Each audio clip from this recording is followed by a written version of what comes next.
Si è svolto ieri a Catania il secondo congresso regionale di Diventerà Bellissima. Il movimento di Musumeci, eletti le cariche organizzative, il coordinatore regionale Gino Ioppolo, ha acceso il dibattito interno su chi vuole scegliere di allearsi con i partiti nazionali per le prossime europee e chi dice di essere neutrale.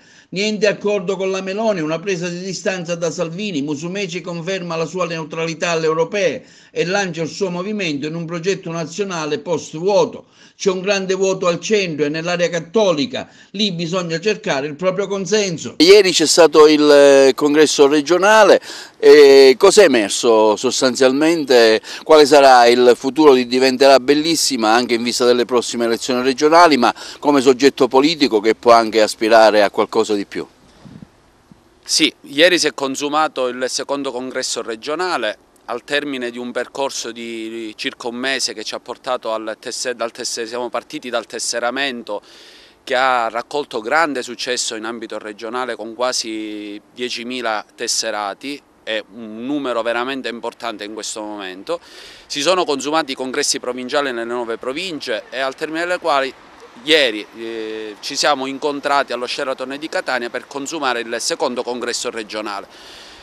È emerso un elemento importante: innanzitutto siamo onorati di poter riconfermare quale presidente del nostro movimento il presidente della regione Nello Musumeci, uomo di grande coerenza, di grande autorevolezza sul quale confidiamo per una crescita del nostro movimento in questa fase in ambito regionale, ma perché no, aspiriamo anche a poter dire la nostra in modo autorevole in ambito nazionale. Si è provveduto alla nomina degli organi di governo del nostro movimento con l'individuazione di Gino Ioppolo quale coordinatore regionale e dell'amico Giuseppe Catania quale presidente dell'Assemblea regionale.